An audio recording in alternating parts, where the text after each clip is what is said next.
देखो, घटनाक्रम से पूरा छत्तीसगढ़ नहीं, पूरा भारतवर्ष वाकिफ हो चुका है।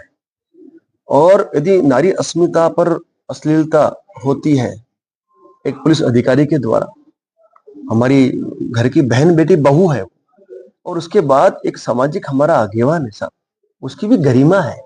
आप उसे रोड पर भर दोपहर में नंगे पांव नंगे बदन उसको लेके जा रहे हो और उसको आप प्रताड़ित कर रहे हो।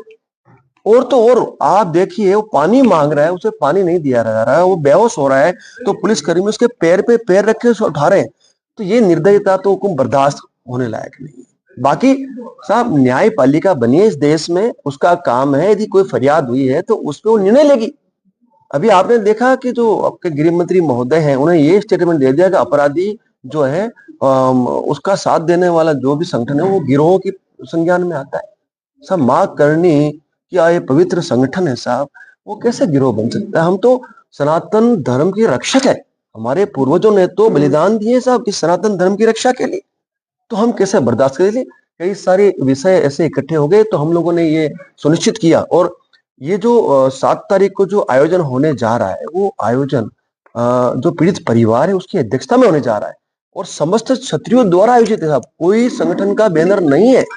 इस जो छत्तीसगढ़ के साथ साथ पूरे भारतवर्ष के क्षत्रिय लाखों की संख्या में उस दिन वहां आने वाले हैं और इस परिवार को न्याय दिलाने के लिए ये सभी इकट्ठा हो रहे हैं। और 7 तारीख को दोपहर 1 बजे रायपुर में हम लोगों ने क्षत्रिय स्वाभिमान न्याय महापंचायत का आयोजन किया है। आज मैं यहाँ जो सामाजिक बड़े बड़े आगेवान हैं उनसे मिला हूँ और इसके पश्चात मैं पुलिस स्टेशन जाऊंगा, क्योंकि मुझ पर भी एक फरियाद हुई है और ये मेरा फर्ज बनता है संविधान का सम्मान करना। तो मैं खुद जा रहा हूँ पुलिस स्टेशन, मैं गिरफ्तारी दूंगा और उसके बाद जो आमंत्रण यात्रा जो हमने शुभारंभ किया है आज से, तो वो उसको हम लोग अगले 10 दिन 15 दिनों तक गांव-गांव जाकर लोगों को आमंत्रित करेंगे और इस आयोजन को सफल बनाने में उनका योगदान हम सुनिश्चित करेंगे। आगामी महापंचायत के बाद भी अगर राज्य शासन या पुलिस प्रशासन के द्वारा उपयुक्त कार्रवाई नहीं की गई, तो अगला स्टेप क्या होगा?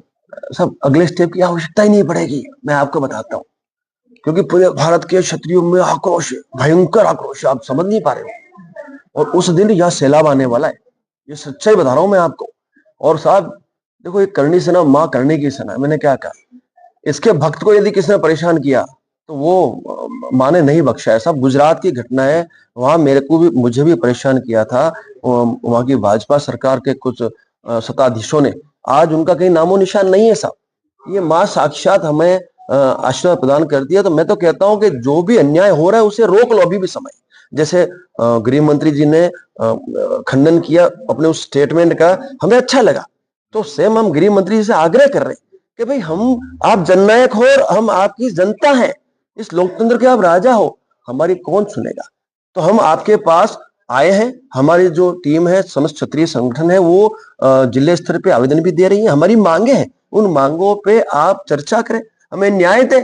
हमें आवश्यकता नहीं है 7 तारीख को करने की। यदि नहीं होता है न्याय और अन्याय लगातार जारी रहता है तो ऑब्वियसली साहब सत्ता का दुरुपयोग तो अब हम नहीं होने देंगे किसी भी कीमत में, फिर चाहे वो क्षत्रिय समाज के साथ हो रहा हो या फिर किसी भी व्यक्ति या नागरिक के साथ हो रहा हो। ये हमारा छात्र धर्म, हम उसके लिए मैदान में उतरेंगे।